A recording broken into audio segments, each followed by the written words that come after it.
Yay Networks.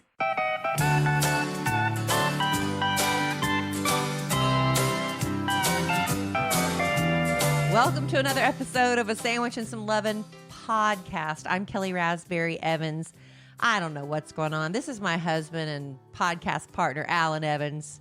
Hey, Train in the house. Apparently, there's been some last-minute audibles being called about what the subject matter is going to be on the podcast.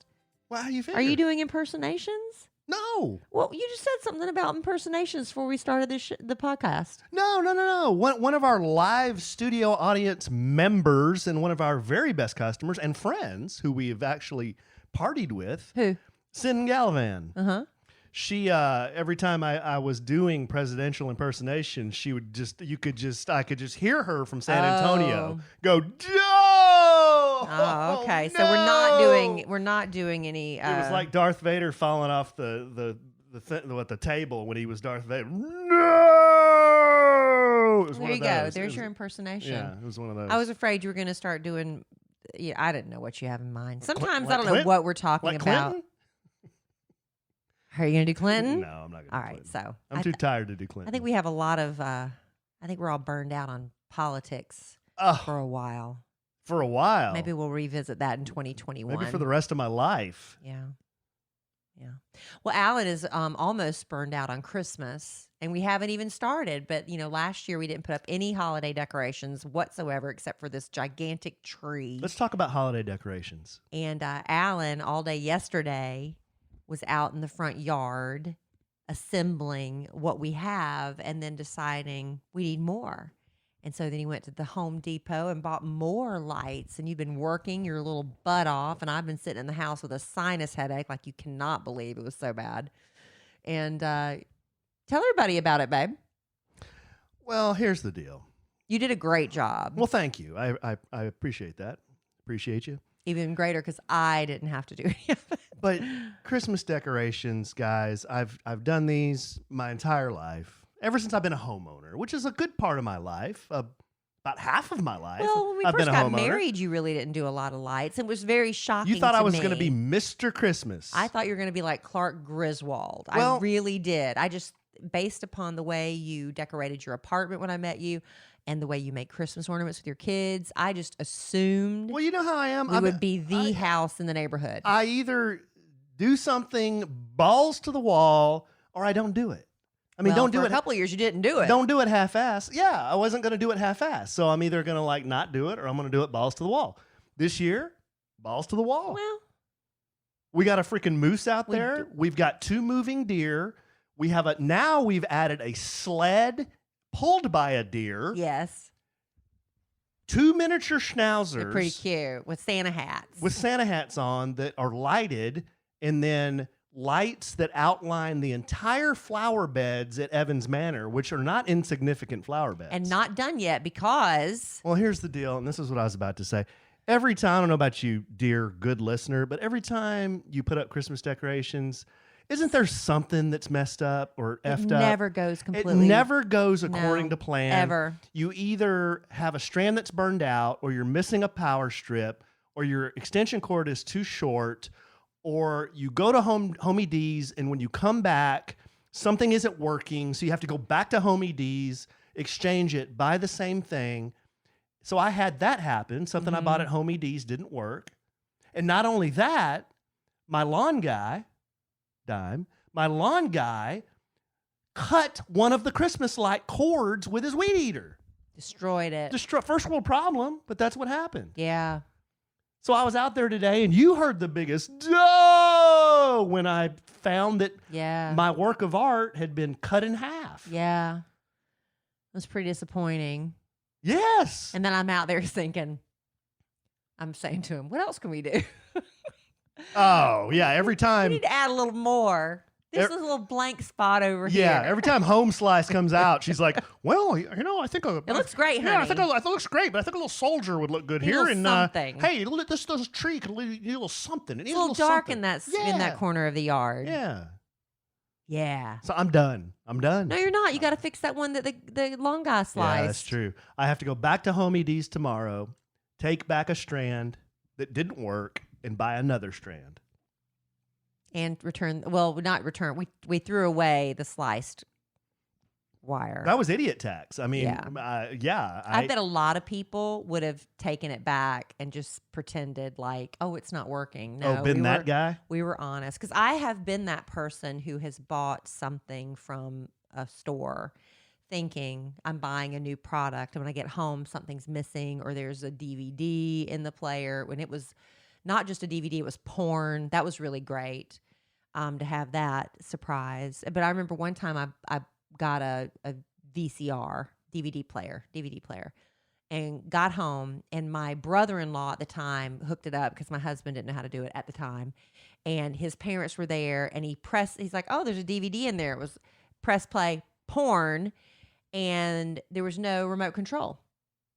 So I went back to the store and said, hey, this is what you sold me. It not only had porn in it, it didn't come with a remote control, and they wouldn't take it back. There was porn in the DVD? It was like a disc? It was a DVD in it. Oh, and the remote control was missing. Was it used? Yes, somebody had returned it. You see what I'm saying? Oh, so you bought a return model. I bought a return, and they had left porn in it. Did you know it was returned? No, because people can reseal them, and they look. It happens quite a bit, we found out. What was the title? It was a home porn, apparently. Wait, whoa. It didn't have a title. Back up. We didn't watch it. We literally put it on and immediately stopped it. Hold on. So this was amateur porn? Well, I'm guessing in the 3 seconds that I saw of it. What did you see that would... it was people having sex. I understand what you see in professional porn. But what would make you think it was amateur porn? Well, maybe it was because there was nothing on the DVD. It looked like just a regular DVD. It didn't have like somebody burned a DVD. Yeah, maybe DVD-R. Maybe it was a copy, or maybe it was home. I don't know. We literally watched the time my brother-in-law hit play, and my in-laws, my husband, and I were like, "Whoa, turn it off!" That's how long we saw of it. What'd you see? 2 people having sex.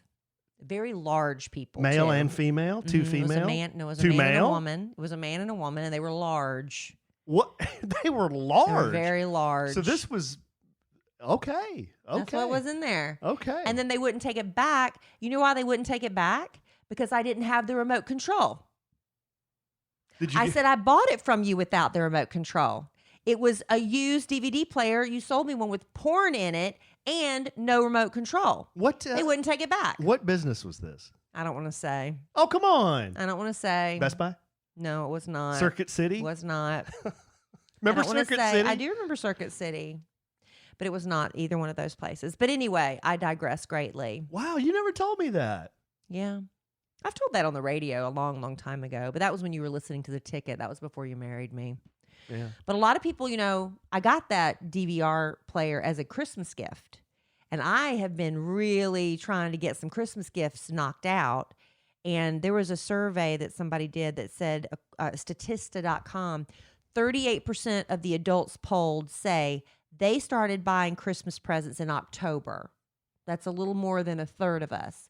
But I think this year, I wonder if that's even a little bit higher because we're all rushing Christmas. We want it to be here so bad. It says 23% pick up their presents before Thanksgiving. But, there's always that fun rush of doing it after Thanksgiving, too. But 2% of Americans will wait until January 2021 to buy Christmas gifts for 2020 because they all go on sale. Well, what's the fun in that? I don't know, but I guess there's certain families that are so practical. They just say, hey, we're going to wait until everything goes on sale and just buy it then. 2% of Americans do that. So why don't they just celebrate Christmas in January? That's what they're doing. They're waiting to buy their Christmas gifts in January when everything's on sale, like 80 and 90% off. 2%. I would question the selection. Well, I don't know. I mean, they'll start putting coats and stuff on sale because then they've already start putting out the bikinis. Yeah, but everything's gone. It's all picked over. Well, but what's left is deep discount. If you're one of the 2% that does this, I'm judging you right now. Because Christmas is over. It's done. We're in the next year. We've moved on. But you're still getting a bunch of... What if you give cash for Christmas and then you all go shopping in January? Now, that makes more sense. But that's I'm just telling you what this is. 2% of Americans shop January 2021 for Christmas 2020. Because the wise men didn't wait till January to bring gold, Frankenstein, and myrrh. Something like that. You know, I used to buy like in January and February and stuff when things were deep, deep discount. I would try to buy Christmas presents for the following year, and I quickly learned that was not a good idea because you can't do the gift receipt, and and then you feel bad giving a gift that's that old. I do. And then you're like, well, you probably found 10 other things between January and December you wish you would have gotten them instead. And then you got to hold on to the crap for 12 months. Yeah, but I have a prize closet. How many ladies listening, and maybe men too, you have a prize, well, we call it a prize closet because I'm in the radio business, a gift closet. You have Where's our gift closet? Well, actually, I call it a gift closet. I have a gift drawers. You know where my gift drawers are. Oh, I know where your gift drawer is. Yeah. But a lot of people have It's a not a closet. Well, I closet. call it that because radio, we have a prize closet. So I always call it a prize You closet. dropping a dime on my head? No, I'm not dropping a dime on your head. But in radio, whenever we have stuff to give away on the radio, they keep them in the prize closet. So I call it at home my prize closet. So if somebody gives me something Amen. that I cannot use, but it's a really nice gift, I stick it in the prize closet. Or if I find something a really good deal, Amen. I stick it in the prize closet. Hey, And then hey, Kelly. when it's somebody's birthday or they get me a gift for Christmas and I'm like, Kelly. oh, I've got your gift right here. Give me 1 minute. And I run to the prize closet. It's Boss Man. There you go. Hey, Kelly, it's Boss Man George. Yes. Hey, where's the prize closet? Blah, blah, blah, blah, blah. Well, the prize closet in our office Yeah, where is it? is behind the phone screening room. Where is that? I don't know where that is. Amen. To the left. Okay. Hey, you want to go get sushi today? Okay. All right. It's buy one, get one free sushi at lunch. Nah, right? shit, I'm buying. All right. All right, great. All right, bye. Ah. Ask El Presidente if he wants to go too. I will. Okay. Amen. See, and you said we weren't going to be doing impersonations this podcast. I can't help myself. I'm sorry. You work with and know so many characters. I do. Very colorful ones. Very colorful, yes. You know, this is, like I was saying, people want to hurry up and get Christmas here. I mean, I'm not alone on that, right? A lot of people, 2020 has absolutely sucked. A lot of people might be feeling blue, you know, and that's a normal thing. But if your sadness is overwhelming, that's something different. If you're dreading the holidays because you know it's going to be another war with your family, wouldn't it be great if you had somebody to talk to about that? Well, we're excited to tell you about a sponsor of our podcast called BetterHelp. Alan and I have both been to therapy. We're both open about that. We don't think it's anything to be ashamed of, do we? Not at all. And it's helped us greatly put things in perspective. BetterHelp will assess your needs and match you with your own licensed professional therapist. They've got therapists who specialize in depression or anxiety. Maybe relationship issues is what you need help with, sleeping problems, LGBTQ matters, grief. Whatever, they have a therapist that can specialize in your area. Instead of having to drive to the other side of town, sit in an uncomfortable waiting room with BetterHelp, you can talk to your therapist from the comfort, safety, and privacy of your own home because anything you share is completely confidential. It's convenient. You can start communicating with your therapist in under 24 hours. Send a message anytime. You get a timely, thoughtful response, and you can also schedule weekly video or phone sessions, whatever you want. And if you feel like you need a different therapist, like maybe I need a different match, BetterHelp will make it easy and free to change counselors. And Kelly and I want you to start living a happier life today. And as a listener of ours, you'll get 10% off your first month by visiting our sponsor at betterhelp.com/sandwich. Join over 1 million people who have taken charge of their mental health. Again, that's betterhelp.com/sandwich. BetterHelp, HELP.com/sandwich. Great. And we do highly recommend therapy when you need it. Yeah. No shame in that whatsoever. All right. So just back to 2020 sucks and we all need another reason to look forward to 2021. Alan, don't look. I'm not. Alan always reads my stuff and I don't want him to read it because this is huge. Huge. I am so excited about 2021. Huge. Starting the second half of 2021, hopefully a little bit sooner, Okay. Home Goods is going to let you start shopping online. Really? That's huge. That's huge. How about that? That is huge, y'all. Home Goods started in 1992. They have never done online shopping. How are they going to do that though? I Because their don't stuff know. is so random.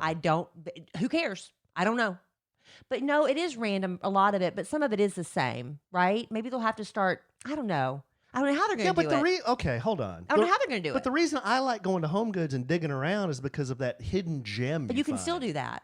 You can still do the hidden gems. But what happened was, I think they just realized people are doing online shopping. And, when everything shut down in the spring because of COVID, online retailers were able to keep going. Home Goods couldn't.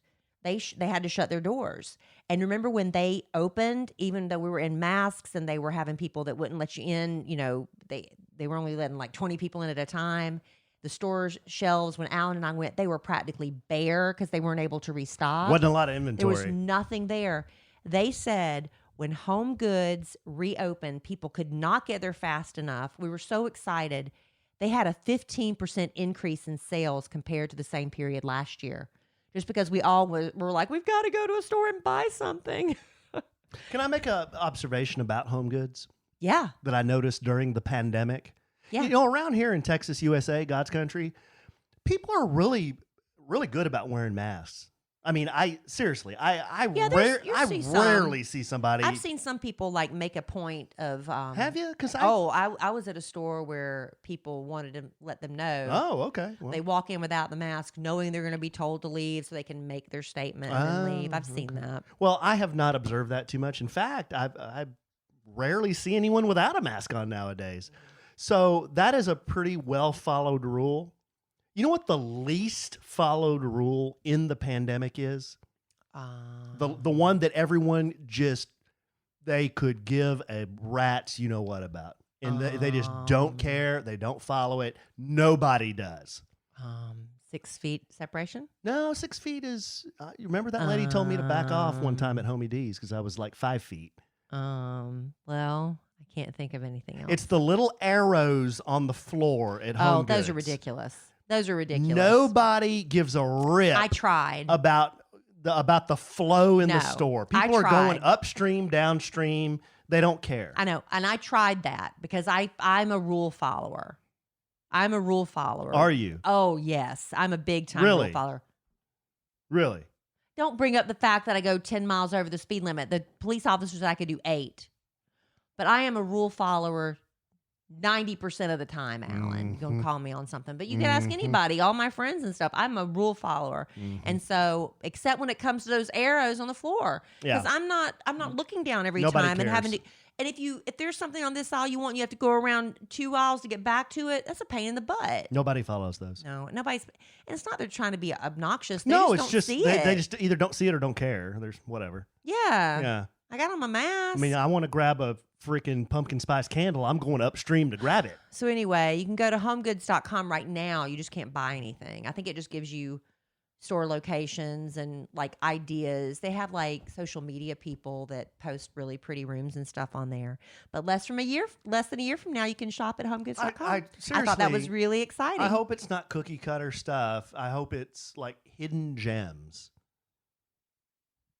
I don't know. Like, you know how sometimes at the big Home Goods, that one in Las Colinas, sometimes you'll walk in and they'll have a freaking like 20-foot tall elephant covered in little mirrors. Yeah, but we're not going to buy that. No, I know, but that's Well, like we got the cutest. But that's like a one of a kind. One of a kind. And will they sell that online, or will it just be the same candle? I don't know. Well, Alan, I haven't seen it. How come you don't know? You're supposed to know. I read what I had. Oh, okay. I We want to found know. the cutest little man in our garden. We love him. We have a little Buddha Zen garden in the backyard. It's not a Buddha, but he's like a. What kind of man is he? What is he? Is he like a Confucius kind of looking guy? He's an Asian man. He's an Asian man. It's so cute. And I saw it at Home Goods. And I was like, Alan, I took a picture of it. Can we get this? Can we get this? And it's really cute. It's only 3 feet tall, but he weighs about 1,000 pounds. So cute Yeah. and subtle. And you had me hollowed out of there. And he's a subtle, because I'm not really into yard art except at Christmas. Look at our front yard. But like as a general rule of thumb, we don't have like the gnomes and stuff in the backyard. But that little man is pretty cute. One of the cutest, you said gnome, one of the cutest things to me in the world is Dylan trying to say lawn gnome. Yeah, you can't say He it. says lawn mown. Lawn mown. I said, Dylan. He's 8. It's I said, adorable. Dylan, it's lawn gnome. Lawn mown. He goes, lawn mown. Lawn mown. Lawn mown. So cute. But things are going to slowly get back to normal in 2021. We're very thankful for that. And, pretty soon, all those people you've been swiping on, you've been swiping if you're single. Some of you married people have been swiping. You ought not be doing that. You ought not be swiping unless you and your spouse have an understanding, I guess. Whoa. But you're going to finally be able to start meeting in person, right? Before you get your hopes up after your first date, ladies, I want you to keep something in mind, because this is what I've said about online dating and swiping. We women tend to put, and maybe some men too, I can only speak from a woman's perspective, and the letters I've gotten from listeners is we put so much pressure on that first date, that one date. And, if this isn't it, I'm not doing it again. And I can't tell you how many first dates I went on and never a second date. But I just kept my eye on the prize. I got another date lined up. But here's the thing. According to It's Just Lunch, it's one of those matchmaking services. It says there's only a 13% chance a guy you went out with on a first date will call for a second date after 24 hours have passed. How about That's that? not a lot. That's not a lot. So, Alan asked me out for a second date. I had a handful of men that I swiped right on who asked me out for a second date. But just because it doesn't happen, the odds are not in your favor. So don't give up if you've gone out on, I literally hear from people who say, I tried it. Well, how many dates you go on? 3. Well, that's not giving it a good try, because there's only a 13% chance that he's going to call you back for that second date. So here's what the kid did. The kid. Are you referring to yourself? Yes.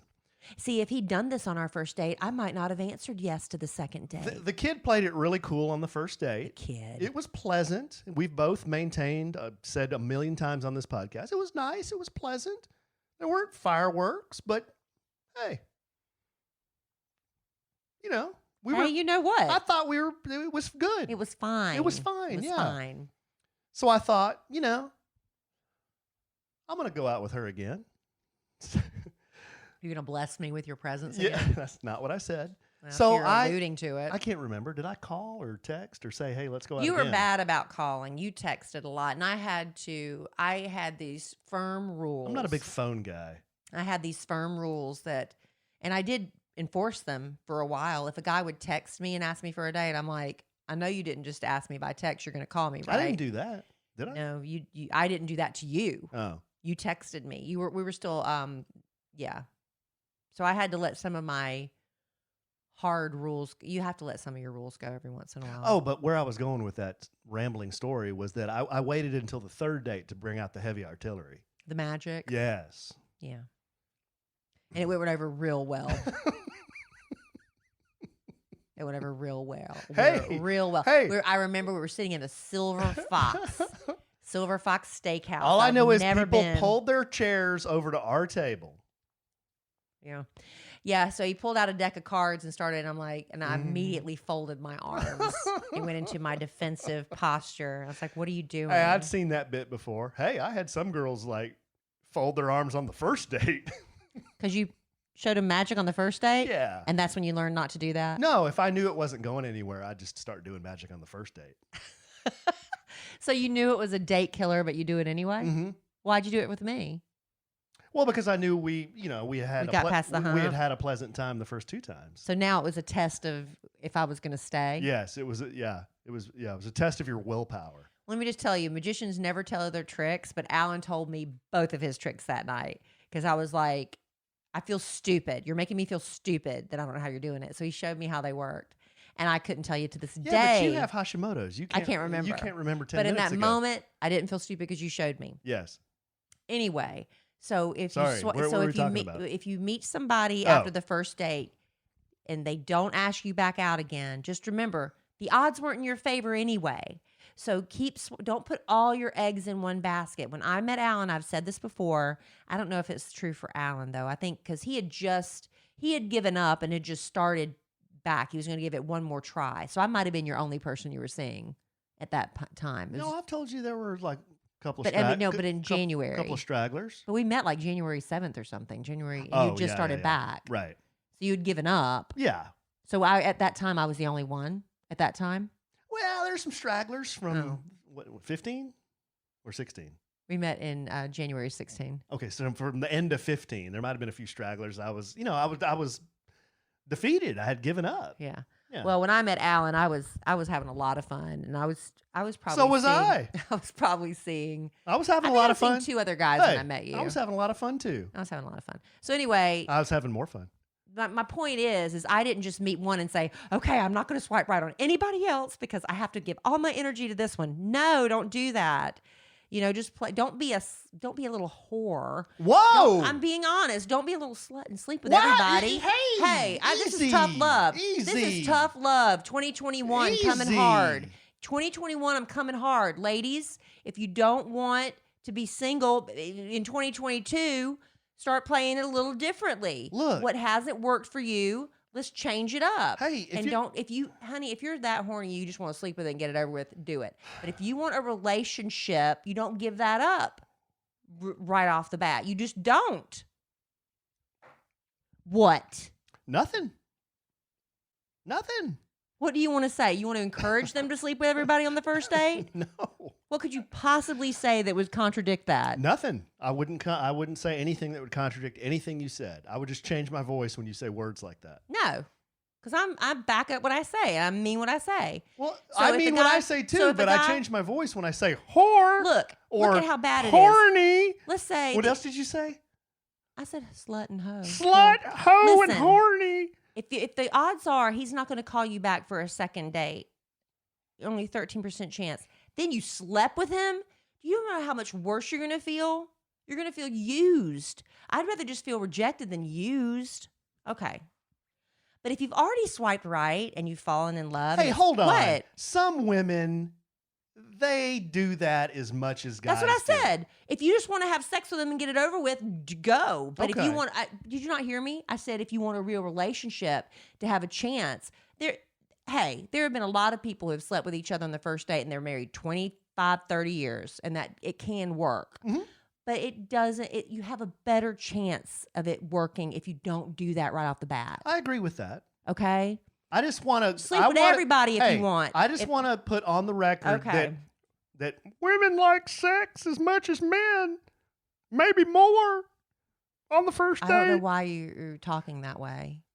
I don't know. I don't know either. But let's just say you've swiped right, y'all dated for a long time, and you know this is probably the one. Ladies, we only have a few weeks left of 2020. Make sure your nails are done. Make sure you look at least presentable most of the time, because apparently a third of all engagements happen in the last couple months of the year. People like to get engaged around the holidays, so this is the time. And if you want to look cute, because you know he's going to have his friend hiding around behind some tree taking your picture, and then you're going to have to do a close-up of your hands, just go ahead and be on the safe side. If a third of all engagements and you think it's going to be coming, I would go ahead and make sure your nails are done. Even if you can't go to the salon, at least make sure, you don't have that chipped off nail polish. Make sure you have just a little bit of maybe just some mascara. Your hair looks kind of good, because the pictures are going to last forever, Alan. That's true. And I'm going to tell you, if I'd have known Alan was going to propose to me the night he did, because I would not have worn that blouse. I would not have worn the blouse I wore. But my nails were done. And I did have my makeup done because I thought we were going to a basketball game. And I wish all our listeners could have been there. Was it a week before? Maybe not even a week. Alan, you need to know my vacation schedule. That's right. I can't wait all year. I knew he was going to propose. I just didn't know when. If we're going to do it, we need to get serious now. Yeah. I said, because if you don't propose to me soon. I only got vacation twice a year. That's right. I said, if you don't propose to me soon, we're going to have to get married at Christmas. And I don't want to get married at Christmas. I want to get married in July. I don't want to get married at Christmas. And I'm just thinking. I was so mad at him. I'm just thinking, would you just. What? What? What I would? Just. Shut up. Is that what you want to say? Hush your bile. But I'll tell you. Your engagement ring's in my trunk. See, and I didn't know that. I'm just like, time's a ticking and I got to plan a wedding. Anyway, I would not have worn that blouse. It was not a flattering blouse. But anyway, I digress. So just make sure you look cute the next couple of months. And if it doesn't happen by New Year's Eve, then you got to worry about by Valentine's Day. So just look good in the winter.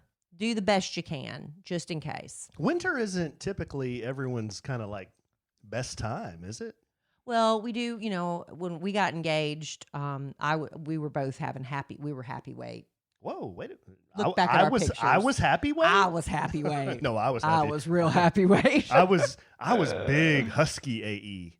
Big thick AE. Yeah, that's Yeah. all right. I love you. Oh, thank So you. look, I'm going to give you, because we got other things to get to, but somebody was really interesting. They wrote an article, 8 things to do before you get married. So if you are about to get engaged, there's some things you need to do before you get married. And I'm going to give you that list in one second. But real quick, life is stressful, and taking time for yourself to relax and unwind, it's very important. That's self-care. And, I like a glass of wine to de-stress. I can't really do that in the middle of the day because I can't function so well after that. And a hot bath I love, but if I have a hot bath, I can't hold my eyes open. I got to go to bed. So that's why one of my new favorite ways to de-stress, especially in the middle of the day when I've got a lot going on, I'm like, you know what? I need a minute. Solitaire Grand Harvest. It's a game I pull out my little cell phone and I start playing. It's everything you love about playing Tri-Peaks Solitaire, all wrapped up in a happy, fun farm setting. You get to enjoy the sights and sounds of farm life while you level up your solitaire skills. If you've ever played solitaire before, you can do this. And if you haven't ever played solitaire before, but who hasn't, right? You can still do this. It's pretty easy, really quick to catch on. And it's just a relaxing treat for your mind with some fun, challenging levels you can play anywhere, anytime. Play your cards right to advance and earn hourly bonuses based on how many crops you grow. And the more you play, the more crops you harvest and the more bonuses you collect. You visit every day, you get a little goodie. Spin the bonus wheel to grab fun prizes like free coins, bonus cards, extra harvest, and more. And did I mention it's free to play? It's free to play.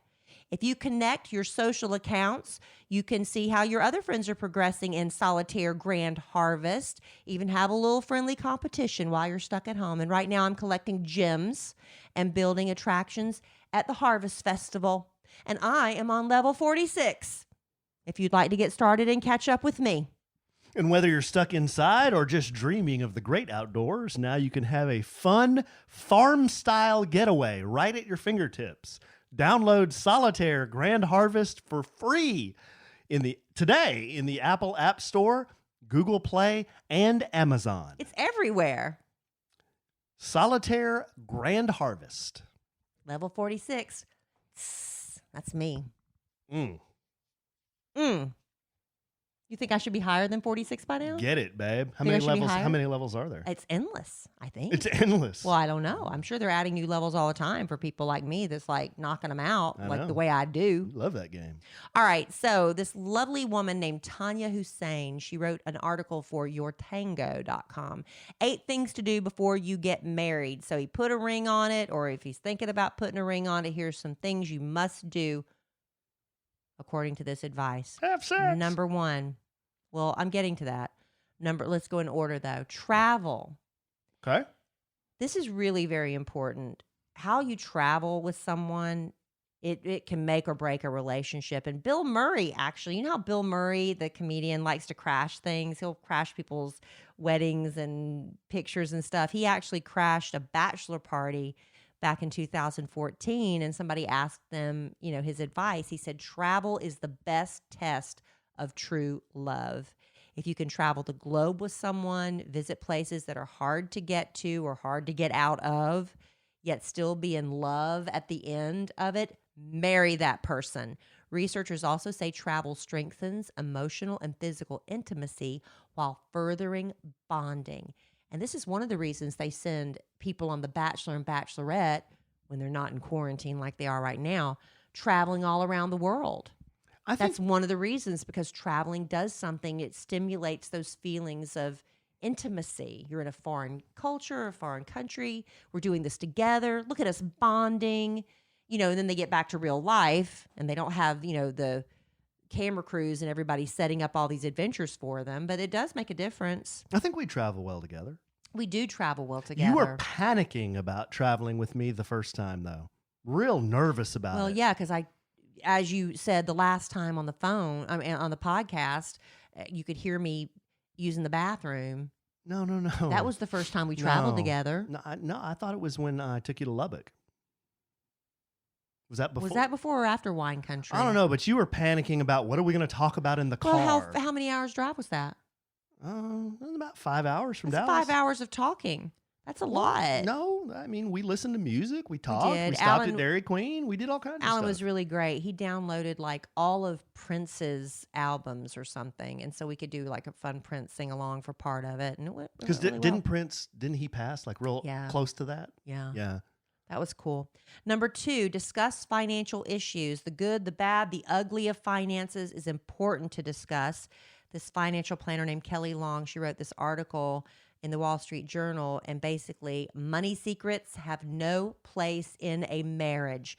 From credit card debt, student loans, fiscal discussions help understand how to handle finances and spending habits, since poor money practices are a major indicator of divorce. If discussed candidly, it can be a major strength. We didn't really come into we've both been married, been there, done that. So we weren't really, I don't know. If we got married and then I kind of sprung to you, honey, look, I have this 6-figure credit card debt. Would you have looked at me differently? That would have been a big surprise. Yeah. A 6-figure. I'm just saying, I don't know. Well, Whatever it was. No, we had a good understanding of each other's financial situations. kinda knew where we were coming Yeah, we from. kind of knew what the deal But was. we never sat down and said, okay, I make this much money. How much do you make? How are we going to split we never sat down and said, did we talk about having a joint checking account? Did we talk? I don't even know. I don't remember that. I was don't just think- so I don't happy know. to have somebody do it because I had done it my whole life. I was like, here, honey, take care of everything. And I gave you the checkbook and I let you pay all the bills. And it was a real leap of faith on my part because I've always done that. And to trust you to take care of it, that was huge for me.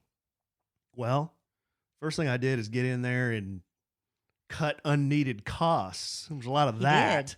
He sat down, I remember, at the kitchen table one day for like 8 hours trying to get the cable bill straightened out or something. What was it? I don't know. It No, was 8 hours. He was nonstop. He was just trying to make smarter choices. I'm joking and not joking. I mean, Kellie and I had duplicate on a lot of stuff. We had Yeah. duplicate cables. We had 2 different cell phone providers. We were spending a lot more money as individuals than we would when we bring everything together, right? Yeah, So that was a job for you to get it all combined. Yeah, so it took a while to figure all that out. But yeah, you save a lot of money that way when you combine your money. Mm-hmm. And yeah. Number 3, meet the family. My Big Fat Greek Wedding wasn't just a romantic comedy. It was a true story. When you get married to someone, you really do marry into their family. Maybe not like the mafia, or maybe like the mafia, but they become an extension of you. By meeting their folks, you can understand love styles, values they were brought up on, family dynamics, potential parenting styles, and figure out how to avoid family drama. And for some people, to avoid the family drama, you avoid the family, right? Mm-hmm. You have to decide, is it worth me marrying into that family? Because I know people can it's like I can call my baby ugly, but you can't call my baby ugly. It's one of those things. So you have to also learn that you can never criticize your spouse's family. Agreed. Don't you think? Yeah. But you also have to say, oh, I don't know if I want to marry into this crazy. Because you do marry into the family. Well, sometimes you don't know it's crazy until you get in it. It's too late.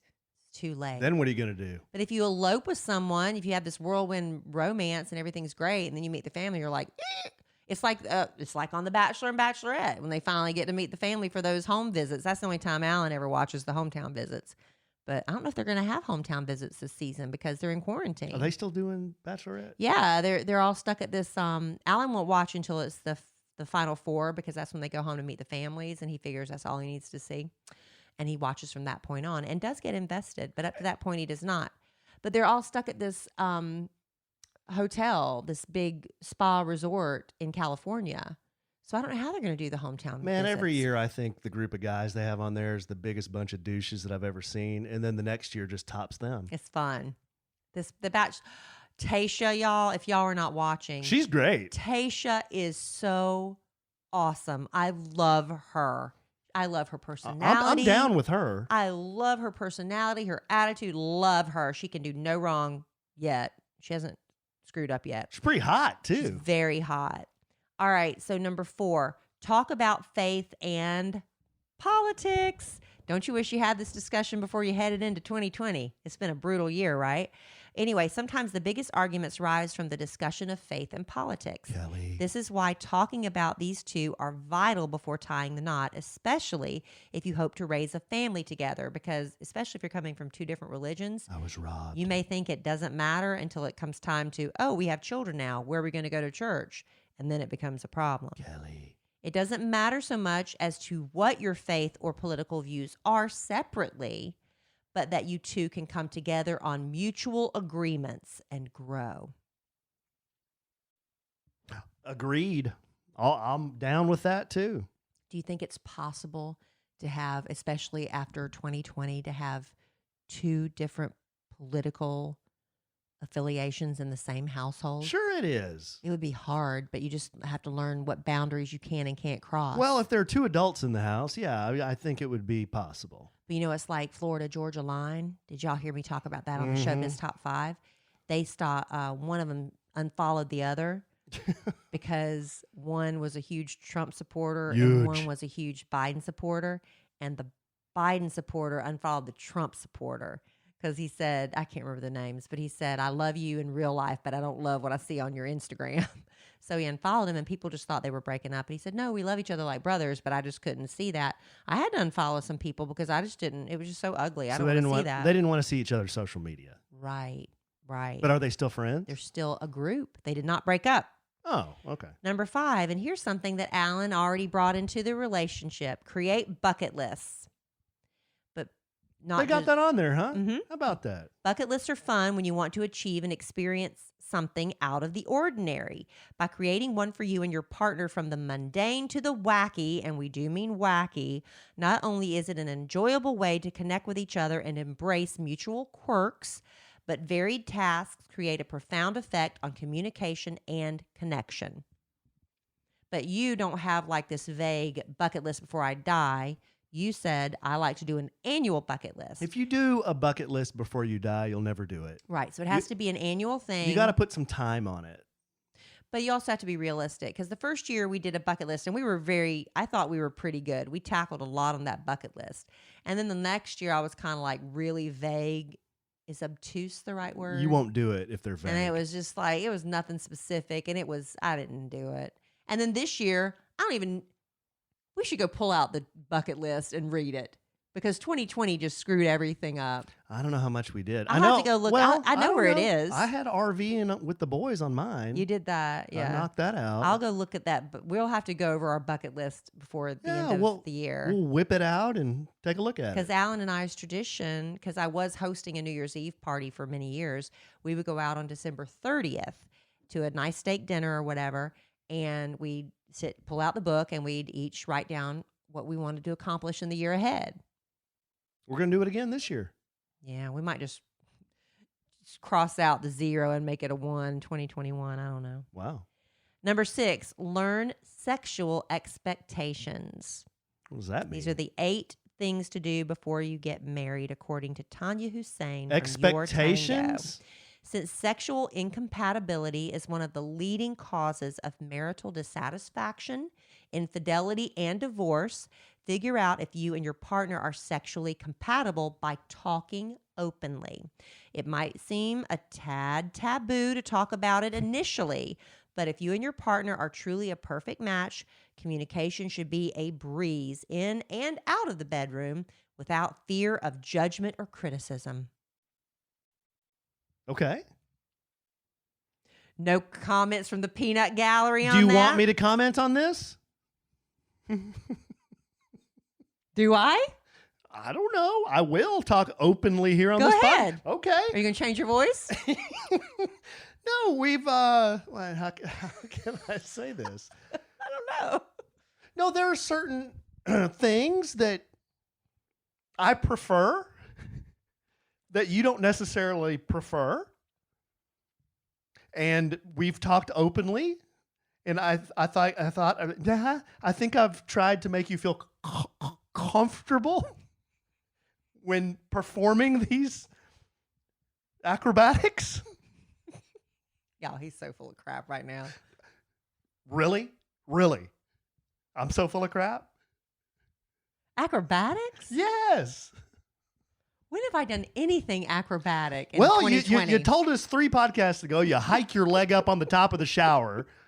Okay. On the ledge to shave my leg. Yes. So it's not that far of a stretch to think of acrobatics. All right, you'll have to remind me of these things later. I can't remember. No, I mean, I can't remember that conversation. Well, All right, decide if you want kids. Now, Alan and I, this is a second marriage for both of us. I came into the marriage with 1. He came in with 3. If I was physically able to have another child, I would have loved to have had another baby with Alan. I would have loved to.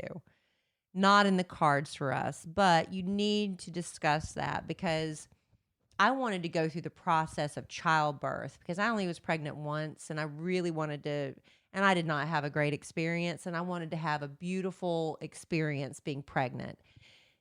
So if that's not in the possibility, but you really want another child, is adoption a possibility? These are things you need to talk about before you get married.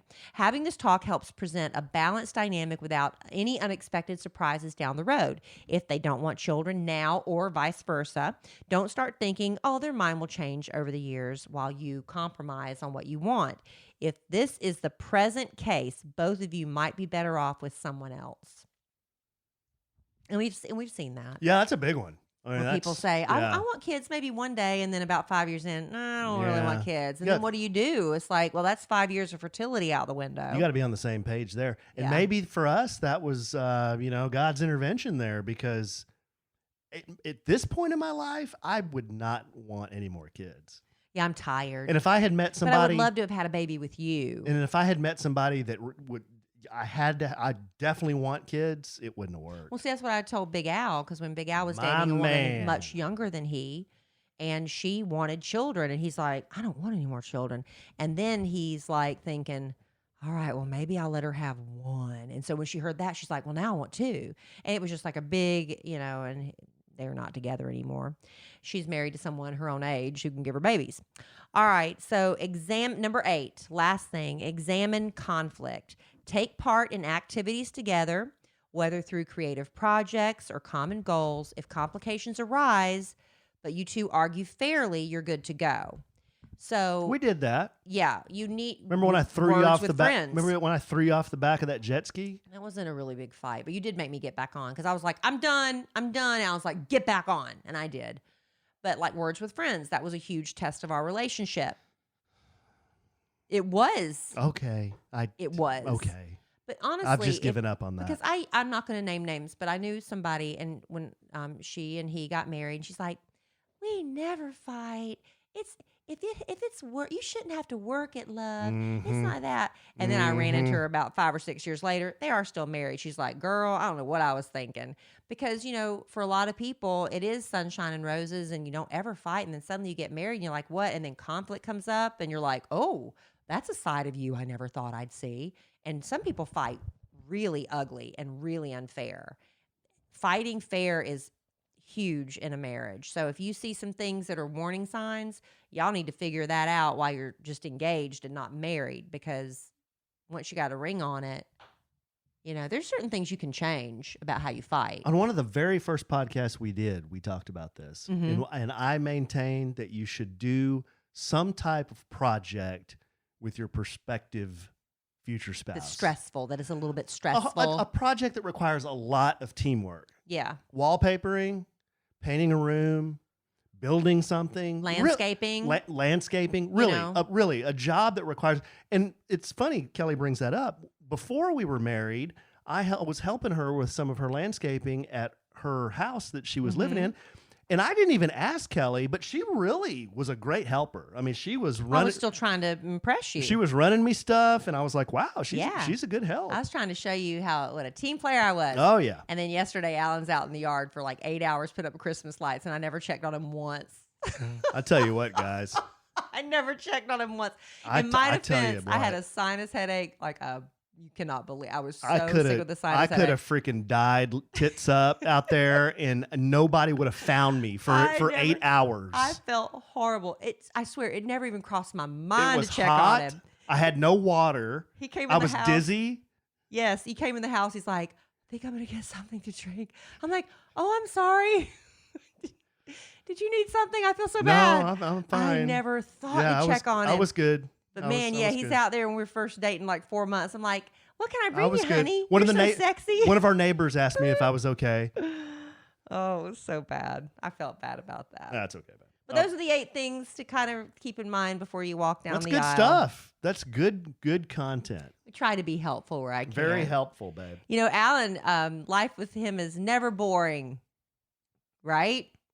I don't know. I don't live with myself. So if you live with a man that's not boring, you don't want to give him some boring gift. Boring gifts are boring. Give them a gift because you want to surprise your man during the holidays. Have you ever heard of man crates? Man crates are really cool. Jenna from the Kid Craddock Morning Show actually introduced them Nationally to syndicated. us. Yeah, on the nationally syndicated. She found these. She used to do her favorite things segment. And this is one of her favorite things, a man crate, because you can order. They have oh my God, how many? You went to the website. Dozens and dozens. Hundreds, There's lots. maybe. There are all these different types of crates you can order. So like Alan's really into whiskeys. You can order the whiskey appreciation They crate. have a whiskey making crate. They have like snack crates. So like if your man's like really into candy. Jerky. And they have some that are like throwbacks, like from like stuff from your childhood. You're like, oh my God, I haven't seen these since my childhood. Those kind of crates. Jerky trays, yeah. So the thing is, like Jenna said, and this is the thing, you have to break into the crate. That's part of the fun. A man has to break stuff up. So they send you like a little baby crowbar with it, and you've got to break into the crate. And what they encourage you to do is film your man opening it because it's really kind of funny to see how, because it's, a man doesn't want to be stumped in front of his woman, especially. They're like, I'm going to open this crate. It's really cute. And you have hundreds of totally unique gift options available at mancrates.com.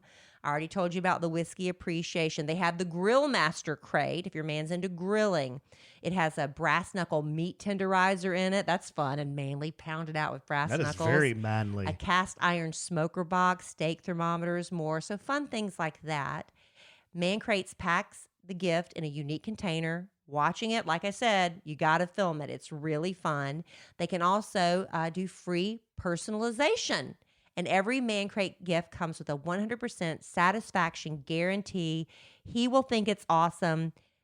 If he does it, Man Crates wants you to be happy. They want you to keep coming back, Man Crate after Man Crate, and they will make it right.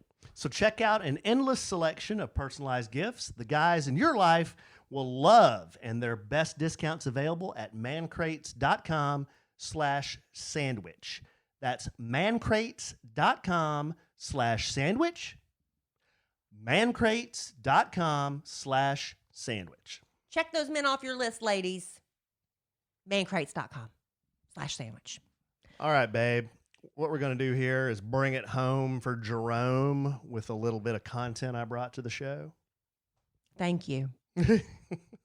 Well, you've been talking Nonstop. I've been talking nonstop. Well, that's not, you finished my sentence, but that's not what I was going to say. I said, you've been talking a lot about relationship stuff. And I had Stop talking about it. I had 2 pieces of content here ready to go, and I think I'm going to go with the relationship stuff. Okay, keep a theme of it. Keep the theme of it going, yeah. So this is kind of a story I want to tell about a couple. And this is shocking. Shocking stuff. But a lot to be learned from this, I think. Okay.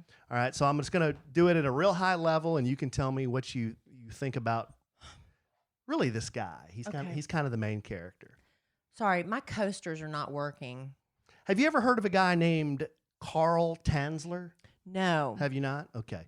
Carl Tanzler, he was a dude that was born to a Jewish family February 8th, 1877 in Germany. Okay. Tanzler grew up in Germany.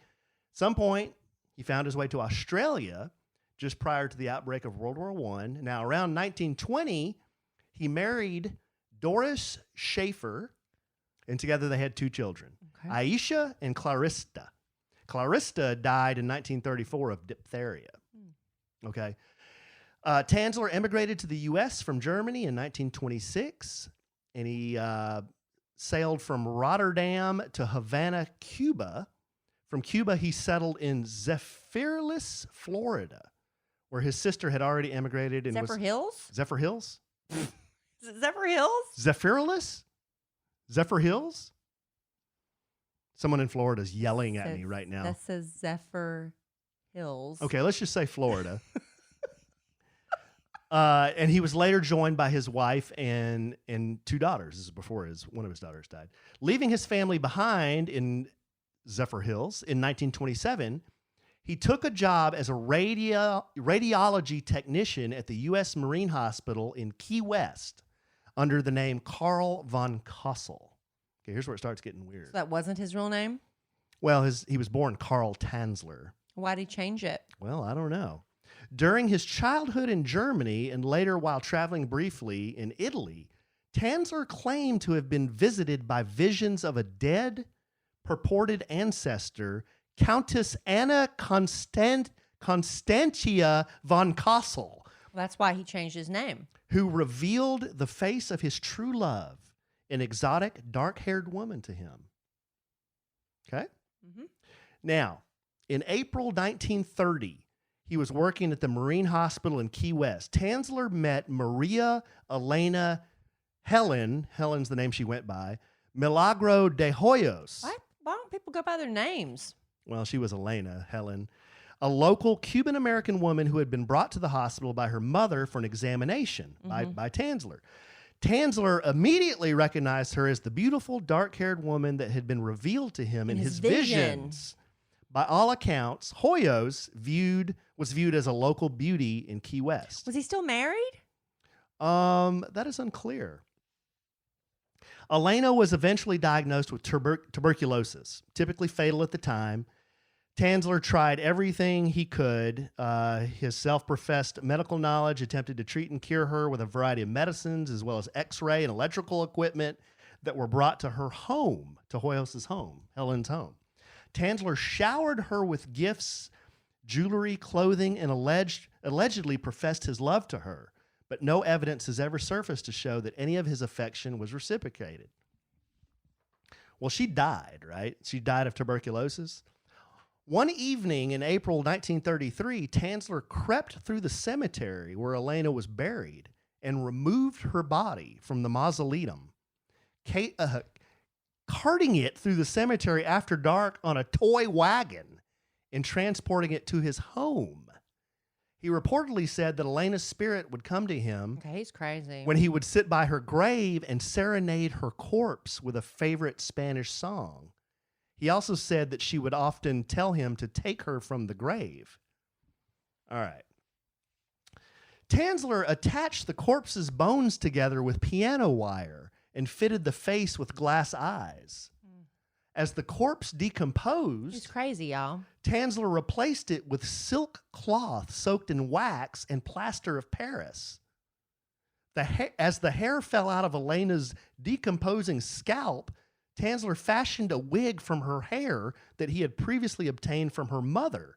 He filled the corpse's abdominal chest cavity with rags to keep the original form and kept the body in his bed. He used copious amounts of perfume, disinfectants, and preserving agents to mask the odor. Okay, in 1940, 7 years later. So he kept her for 7 years? Mm-hmm. 7 years later, Elena's sister Florindia heard rumors of Tanzler sleeping with the disinterred. I don't even know what that word means. Disinterred? Disinterred? Well, to interment means to bury them, right? So that'd be So disinterred. not buried. Body of her sister, and confronted Tanzler at her home, where Elena's body was eventually discovered. He was caught dancing with her corpse in front of an open window. Yeah, he's crazy. Florindia notified the authorities. Tanzler was arrested and detained. He was psychiatrically examined and found medically competent to stand trial. At the preliminary hearing, October 1940, Tanzler was held to answer on the charge of exhuming a body without authorization. The case was dropped and he was released because of the statute of limitation for the crime that had expired. So this drew a lot of media at the time, especially from the Key West Citizen and Miami Herald. The public mood was generally sympathetic to Tanzler, who many viewed as an eccentric, but as romantic. I wouldn't be sympathetic to that. Is that the most and there's more, but I don't know that I'm going to go into it. Is that the most... Why would you tell that? Well, I was going through my Instagram feed, and I follow an account, you do too, History. Yeah. The History account. Am I still following it though? Maybe. I think I am. But I saw On a picture. Instagram? I saw a picture, and it looked like there was this paper mache head And it was her? with eyebrows drawn on it. And I'm like, what the hell is that? It was her? It was her. I'll have to look it up after the podcast. So I Googled this cat, Tanzler, and I looked on Wikipedia and found all this. So what happened to him after that? He just lived his life with her, or they took the body away? What happened to the body? They took it away. Did they rebury it? But they think he might have got it back from the family. That's unclear. But there are accusations which can't be substantiated like of he loved it. necrophilia. Yeah, he loved her. So there's your Sick people there's in this there- world. there's I don't know why you told that there's story. a relationship story for you. What kind of love letter analysis would you? That's gross. That's Any- so gross anything and you creepy you could and sad. any advice for the guy? No, none. I'm assuming he's dead now. Well, yeah, this was in 1940. Yeah, that's gross. On that That's- note, yeah. happy Thanksgiving. Happy Thanksgiving. As you stuff your turkeys, like Tanzler stuffed his corpse. Oh, okay. I don't know why you shared that. That was so gross. It was I just- was waiting for the happy ending. It was well. They there's- let him go. There's not really a happy ending. They let him go. Interesting. Yeah, there's not a happy All right. ending. It's just, I don't know. I just read things like that. It reminded me how we were watching the Unsolved Mysteries. Yeah, Alan and I have just started Which is watching. creepy. That was creepy. Just started watching on Netflix Unsolved Mysteries because Alan is over me watching The Great British Baking Show. I'm not I'm over it. addicted. I've just, He's like, I cannot believe you're you've still watched watching a lot it. of baking. I've been watching it's a marathon. I've been watching a marathon. It's just nice to have on. They're also nice. It's the Great British Baking Show. And they're just so helpful and sweet. And it brings a little tear to my eye at the end of every episode when they have to say goodbye to someone.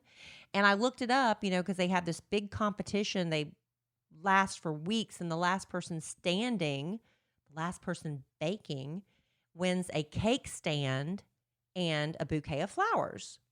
And I'm like, certainly they have to win something more. And I looked it up, and they don't. That's all they get. It's just the pride of winning. Mm-hmm. In America, you got to give them $1 million in a recording contract or something. I like the dude on there and the woman that judge. Yeah. Because they're not like the U.S. What's the guy we like on? Gordon Ramsay. No. Tom. Tom. Oh, and, from Top Chef. From Tom Top Chef. Calvicchio or something. Yeah, they're so judgy. Yeah, well, he's The judgy, ones but on he's this nice. show aren't They're nice. judgy. But, he's been constant because I've been watching marathons. I've been going backwards. She wasn't the original host. Who? The lady that we watch, Prue. The Oh. old lady Prue. But anyway, I love it. I love the Great British Oh, the old lady. Baking Her name's Show. Prue. Prue. What's the dude's name? I just went blank. Oh, Oh my gosh, I just went blank. sorry. He's really handsome. He's got gray hair and a gray beard. I hope I have hair like that when I'm his age. I just went completely blank. Or maybe I am his age. You get it? Hollywood. Paul. His name's Hollywood. Paul Hollywood. Is that really his name? It's his real name. Oh, come on. It is. Kelly Raspberry. Oh, come on. Yeah, but that's not spelled like a raspberry. Well, he's Paul Hollywood.